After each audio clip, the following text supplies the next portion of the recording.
The Girl Who Rang a Town Awake. This piece is based on the Twilight Zone Season 5. Episode 13, Ring-a-Ding Girl.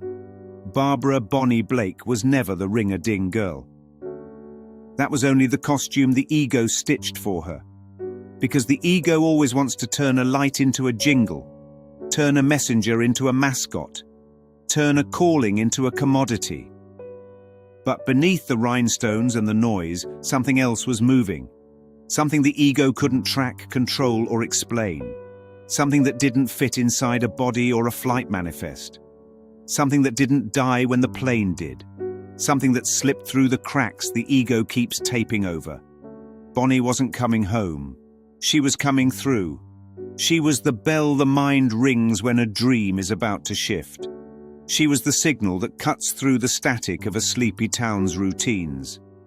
She was the interruption in the script that everyone keeps reading as if they wrote it. She was the moment a pattern breaks and reveals the truth under it. The ring was not jewelry. It was the transmitter. The crack in the illusion where the message comes through. The place where the ego calls it glamour, but spirit calls it guidance. What she saw through that stone were not people needing her. They were minds calling for help from inside the dream. Help that could only reach them if she stepped out of time and into function. Help that had nothing to do with fame and everything to do with identity. The town was marching toward death as casually as people walk into a picnic, not because they were doomed, because they were asleep. They trusted routines more than intuition. They trusted schedules more than signals. They trusted the calendar more than the crack in the world that was trying to warn them. Bonnie didn't rescue them. She woke them. She turned them. She redirected the entire gravitational pull of their day with one impossible performance. She shifted the dream by shifting their attention. The plane crash wasn't tragedy. It was the ego's altar, the place where it demands sacrifice so it can feel in control of something. But Bonnie wasn't on that altar, because she wasn't in the body the ego said she was in. She was in the mind that called her. She was in the function that saved them. She was in the moment where presence breaks the laws of physics because physics was never the law. She was the reminder that mind, not matter, writes the script. When she disappeared from the town, she didn't go anywhere.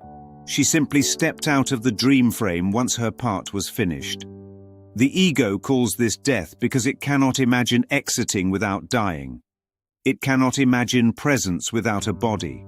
It cannot imagine identity without a name tag. It cannot imagine continuity without a pulse.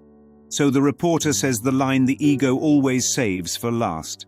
One thing we know for sure, Bonnie Blake is dead. That line is the ego's creed. It knows nothing about time, nothing about mind, nothing about presence, nothing about continuity, nothing about miracles. But it is certain about the one thing that has never happened. It is sure about death. Death is the ego's final argument, its trophy, its proof that the world is real. The reporter wasn't reporting. He was defending the dream. He was restoring the illusion to factory settings after something slipped through the firewall. He had to insist she was dead because if she wasn't, then everything he believes collapses. If she wasn't dead, then identity isn't physical. If identity isn't physical, then loss is impossible. If loss is impossible, then guilt has no home. And if guilt has no home, the ego has no purpose. But the ring left behind is the real testimony. Burnt, charred, cracked, touched by fire, untouched at the same time, just like her. It is the object that proves the world wrong without saying a word. Bonnie didn't survive the crash. She transcended it. Death touched the story. It never touched her. She existed for a while, exactly where the mind goes when it stops obeying the laws of the body.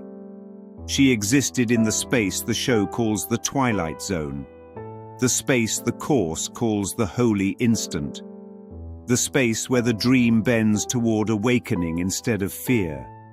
The miracle wasn't that the town lived. The miracle was that death wasn't the last word. The miracle was that presence came when it was called, regardless of form. The miracle was that the ego could not stop what was meant to save. The miracle was that the girl they called Ring-a-Ding was never the role they thought she was. She was the bell. And the whole town woke up.